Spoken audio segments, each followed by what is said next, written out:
Quero saudar a todos os amados irmãos com a bendita paz do Senhor. Neste momento nós iremos estudar de forma doutrinária, digamos, instrução, doutrina, uma realização da Assembleia de Deus, Templo Central, Congregação de Bailarina. Nosso pastor presidente é João Ferreira Filho, pastor auxiliar José Willam Justino da Costa. Então vamos estudar a temática da doutrina nesse momento, e eu quero chamar a atenção da igreja para este importante assunto. Doutrina bíblica. Hoje nós iremos oferecer um tema muito importante para a sua vida. Desde já lhe aconselho a ter muito cuidado com a sua vida espiritual, que é realmente o máximo que você pode fazer é cuidar da sua vida espiritual diante de Deus. Nessa doutrina nós vamos falar sobre morte espiritual. Você vai observar a gravidade da morte espiritual. O que é morte espiritual? É separação eterna de Deus, o homem de Deus, ou a mulher sucessivamente. O texto bíblico está em Romanos, capítulos 8, versículos 5 e 6. Porque os que são segundo a carne inclinam-se para as coisas da carne, mas os que são segundo o Espírito para as coisas do Espírito. Porque a inclinação da carne é morte, mas a inclinação do Espírito é vida e paz. Sabendo nós que o termo Espírito, a letra E, está em caixa alta, isso quer dizer que se trata do Espírito Santo de Deus. Quando você se inclina para a natureza pecaminosa, que nós consideramos que esse texto fala disto, aí você desagrada a Deus e está sujeito, propenso à condenação eterna por causa da morte espiritual. Quando nós nos inclinamos para o Espírito, quando nós nos submetemos ao Espírito Santo, aí nós temos vida e paz, porque o Espírito Santo nos conduz a Deus por meio de nosso Senhor e Salvador Jesus Cristo, que é o nosso suficiente e excelente Salvador Supremo. Vamos analisar o capítulo 8, versículo 5. A palavra grega traduzida por segundo a carne inclui as vontades, pensamentos e emoções de uma pessoa. Sabendo nós que os pensamentos podem ser perniciosos e temos que ter o cuidado de ter o domínio. Precisamos pedir graça ao Espírito Santo de Deus para que tenhamos domínio sobre os nossos pensamentos e não deixar que as nossas emoções nos dominem e nos levem ao fracasso espiritual. Também inclui suposições, valores, desejos e propósitos. Ou seja, podemos dizer que esta inclusão de valores, digamos assim, hoje os valores estão sendo substituídos, os valores morais, até mesmo as leis, as leis dos homens, porque a lei de Deus é diferente, a lei do Espírito é diferente, a lei dos homens também tendem a ser leis imorais e não morais. São leis imorais e não morais. A Bíblia Sagrada nos revela que a lei de Deus são leis morais e não imorais. Ou seja, Deus é absoluto e exato. Então a mente nas coisas da carne ou nas coisas do Espírito significa estar orientado para as coisas das quais colocamos nosso foco, ou ser governado por elas, ou nós somos governados pelos nossos pensamentos corruptos, ou nós somos governados pelo Espírito Santo, pela revelação do Espírito Santo, pela vontade soberana do nosso Deus, através do Espírito Santo de Deus, que nos conduz a Deus. Vamos agora apresentar referências gerais. Lá no capítulo 2, versículos 17 de Gênesis diz: mas da árvore do conhecimento do bem e do mal, dela não comerás, porque no dia em que dela comeres, certamente morrerás. Temos versículos subsequentes em textos como Provérbios 8:30, Ezequiel 18:20, Romanos 6:23, Romanos 8:6, Tiago 1:5, aliás, Tiago 1:15 e Tiago 5:20.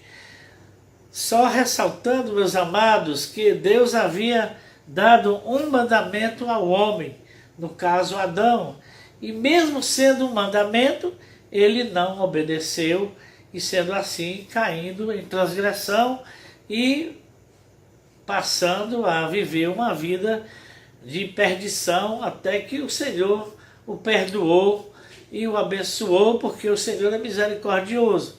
Ele foi expulso do jardim, mas Deus havia preparado o sacrifício para perdão dos seus pecados, apontando para Cristo. Agora nós vamos falar de uma situação muito delicada. Imagine você quando se separa do ente querido ou de uma pessoa íntima.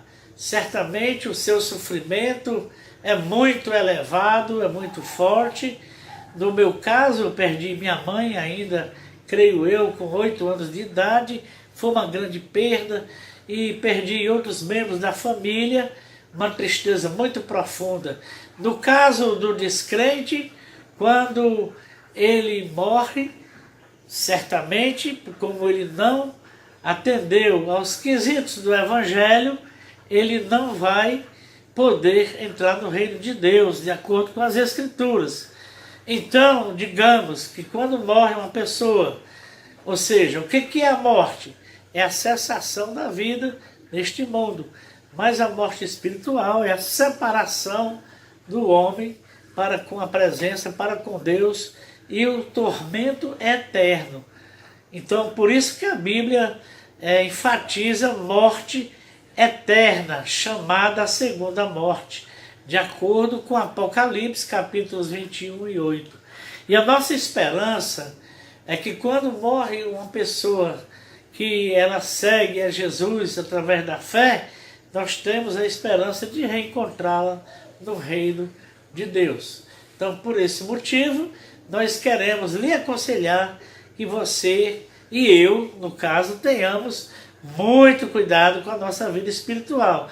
Então, Apocalipse 21:8 diz: mas quanto aos tímidos aqui são aquelas pessoas covardes, que elas não teriam coragem de enfrentar as intempéries da vida para agradar a Deus, mas recuam.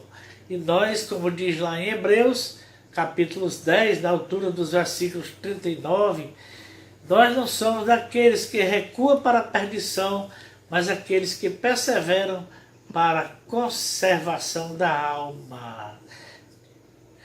Tímidos e aos incrédulos, nós temos, o que é incrédulos? Incrédulos são aqueles que não creem em Deus, aqueles que não creem na salvação, mas nós tínhamos uma pessoa, um personagem incrédula nas Escrituras, mas por causa da misericórdia do Senhor Jesus, ele passou a crer, creio eu, fielmente. Era Tomé. Tomé era incrédulo e o Senhor Jesus se compadeceu e se revelou mais intensamente para com Tomé. E aos abomináveis, aos homicidas. O que é o homicida? É aquele que destrói uma vida, tanto no sentido físico como no sentido espiritual. Tenha muito cuidado que você fala para as pessoas para não ferir e matá-las de forma, digamos, no sentido que emocionalmente, espiritualmente, a pessoa morrerá e você é considerado aí um homicida espiritual.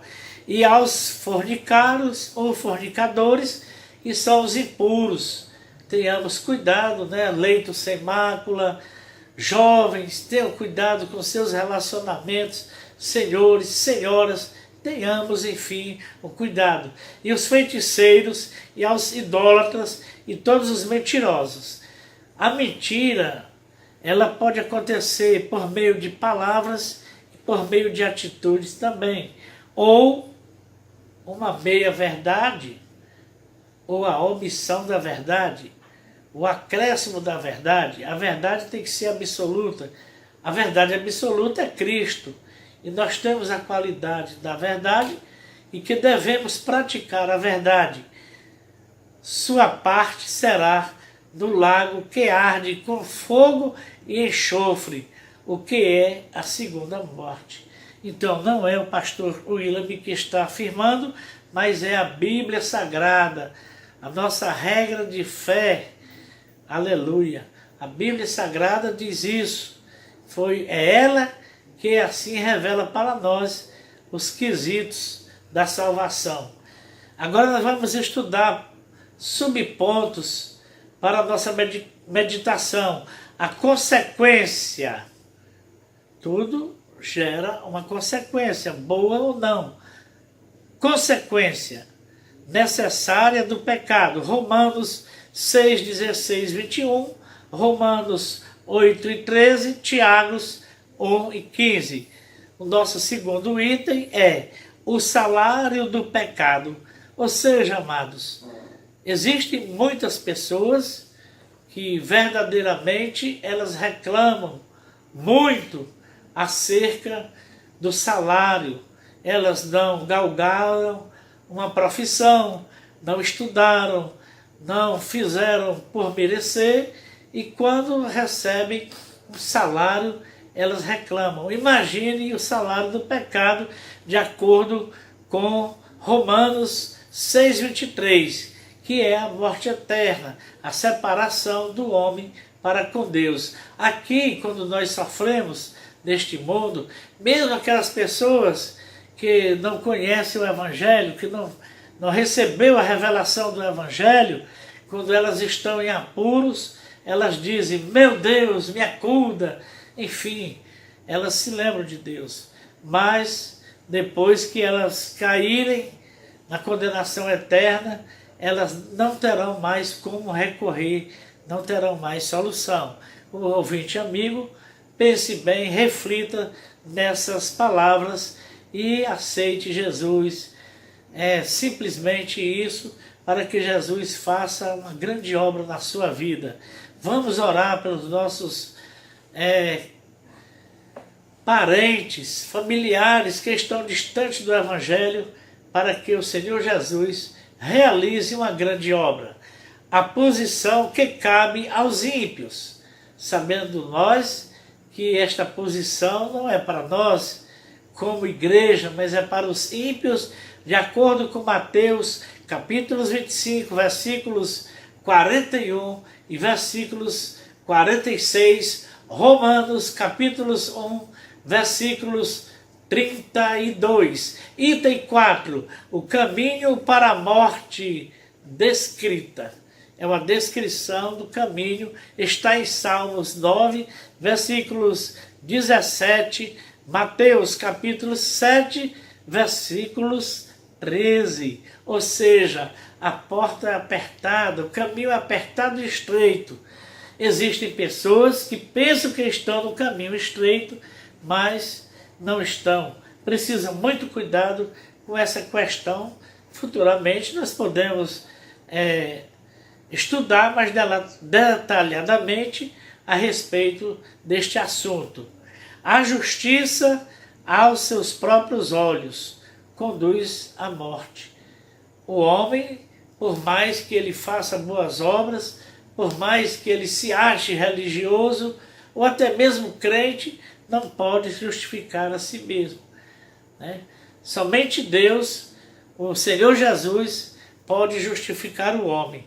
Temos um texto muito importante em Provérbios 14, 12. Item 6. Só Deus pode infligi-la. Só Deus pode infligir a morte. Mateus capítulo 10, versículos 28. Tiago capítulos 4, versículos 12. Vamos meditar no que seria infligir. Infligir é um verbo bitransitivo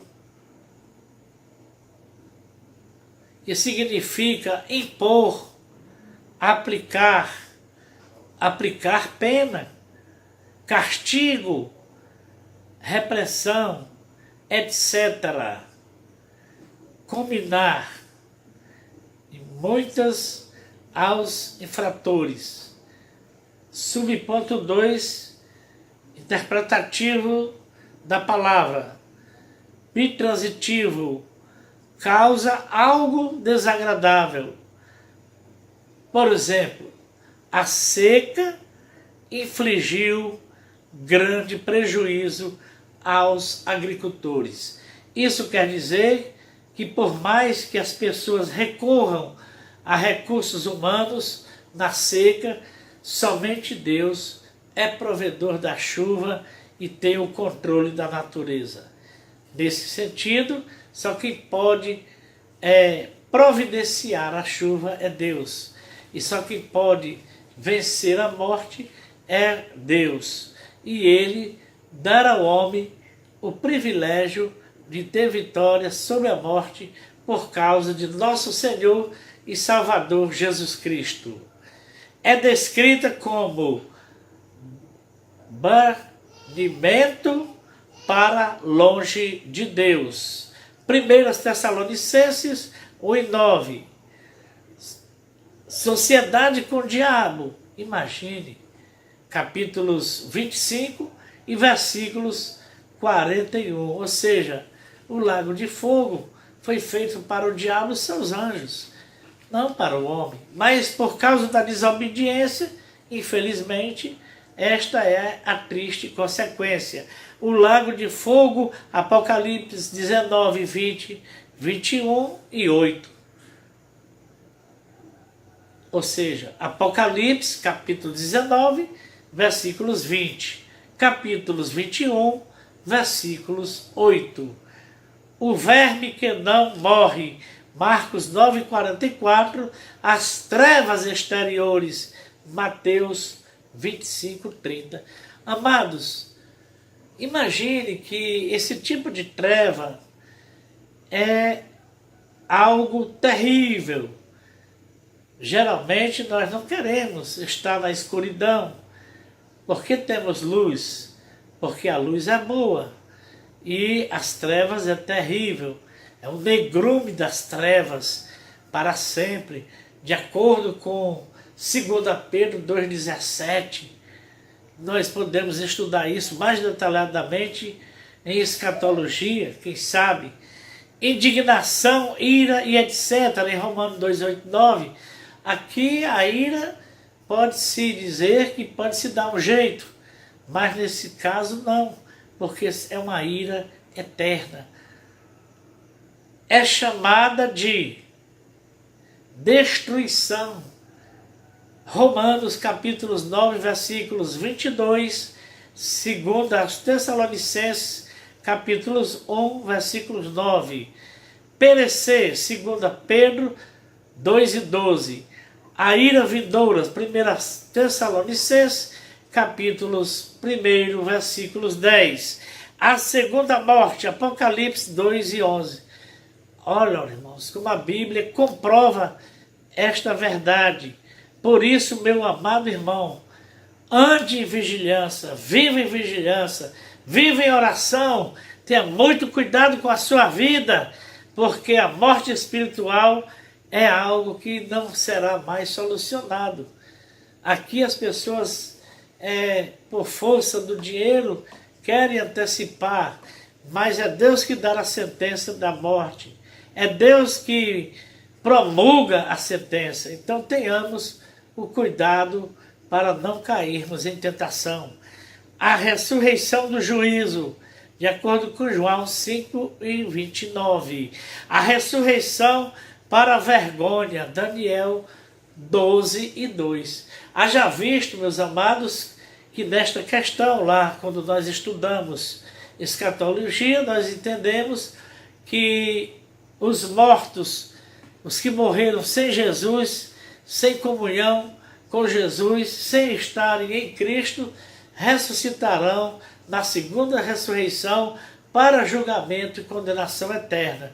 Então, meu amado irmão, tenha muito cuidado para você não morrer sem comunhão com os irmãos, sem comunhão com Jesus, para não pensar que está bem diante de Deus e ser envergonhado, e que triste vergonha, que vergonha eterna. A condenação ao inferno, Mateus 23:23. O castigo eterno, Mateus 25:31-41. Cristo, o único meio de escapar. Agora nós temos a solução, nós temos somente um que pode nos livrar da condenação eterna, que pode nos livrar da morte eterna. Até porque é o próprio Jesus que vai julgar no último dia, ou seja, a palavra vai julgar no último dia, mas Jesus é o juiz. Jesus é o juiz dos juízes. Então, naqueles dias, não haverá mais como escapar do juízo final, a qual o Senhor Jesus vai promulgar a sentença. João, capítulos 3, versículo 16, capítulos 8, versículos 51, Atos, capítulos 4, versículos 12, atentemos para o amor de Deus, no capítulo 3, versículo 16 de João. Muito maravilhoso esse versículo, eu gosto muito desse versículo. João 3:16, porque Deus amou o mundo de tal maneira que deu seu Filho unigênito, para que todos aqueles que nele crê não pereça, mas tenha a vida eterna. Nós vamos meditar no capítulo 3, versículos 16. Deus amou o mundo de tal maneira que deu seu Filho unigênito. O amor de Deus não se restringe a uma nação ou elites espirituais. O termo mundo aqui pode ser alusivo a toda a criação, de acordo com Romanos, capítulos 8, versículos 19-22. Porque a ardente expectação da criatura espera a manifestação dos filhos de Deus. Versículos 20. Porque a criação ficou sujeita à vaidade, não por sua vontade, mas por causa daquele que a sujeitou, na esperança de que também a mesma criatura será libertada da servidão, da corrupção, para a liberdade da glória dos filhos de Deus. Porque sabemos que toda a criação geme e está juntamente com dores de parto até agora. Temos Colossenses, capítulos 1, versículos 20, e que, havendo por ele feito a paz pelo sangue da sua cruz, por meio dele, reconciliar-se consigo mesmo todas as coisas, tanto as que estão na terra, como as que estão nos céus. Podemos falar um dia, quem sabe, mais profundamente na questão do tabernáculo, do santuário de Deus nos céus, na questão de Satanás, a questão da profanação, a questão de tudo isso podemos falar. Então, a palavra grega para unigênito indica que Jesus era filho único, não comunica apenas a ideia de um nascimento. Por exemplo, Isaac é chamado de unigênito de Abraão. Em Hebreus capítulos 11, versículos 17, pela fé ofereceu Abraão a Isaac quando foi provado. Sim, aquele que recebera as promessas ofereceu o seu unigênito.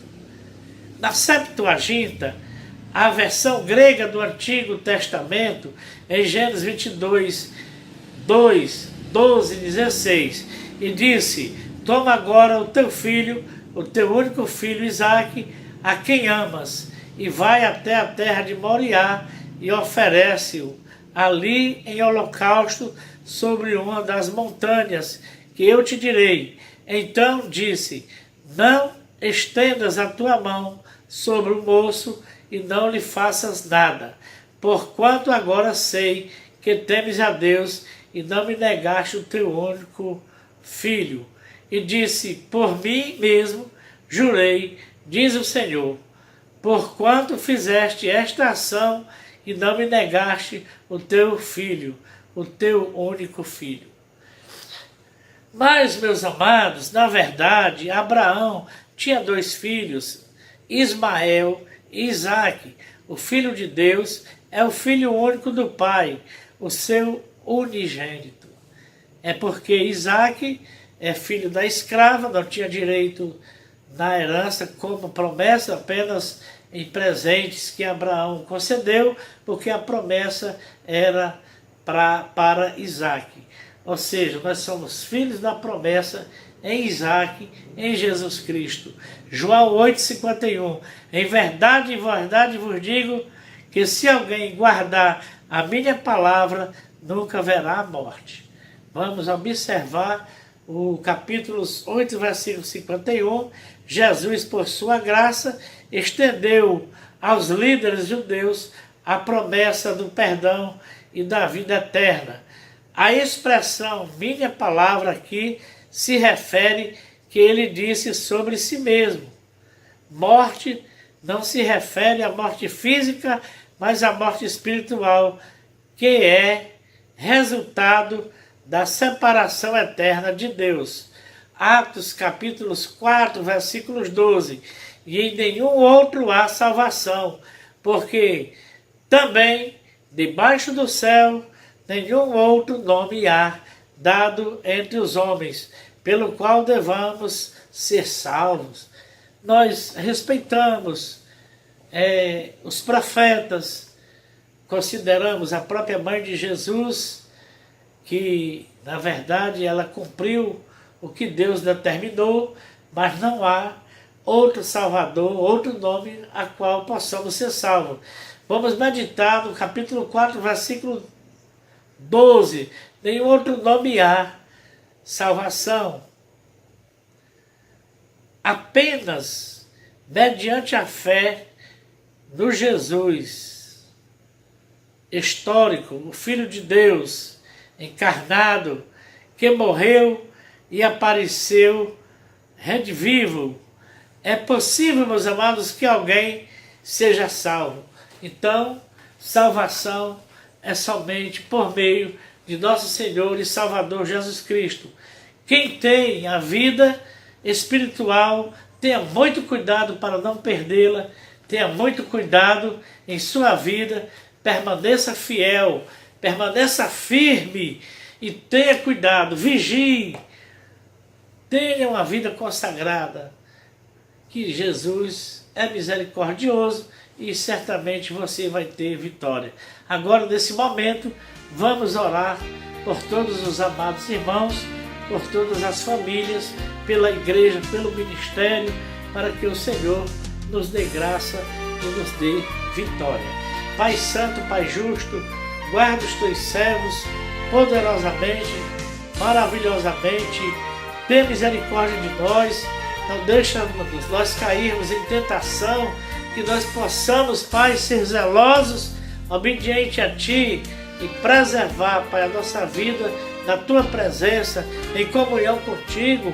Abençoa os companheiros, obreiros, abençoa, Pai, a família brasileira, a família da terra, salva, te compadece, Pai, desta nação, nos dá graça, nos ajuda e nos abençoa em nome de Jesus, aquele que vive e que reina para sempre. Muito obrigado a todos, até uma próxima oportunidade. Jesus é o mesmo ontem, hoje e eternamente. Amém.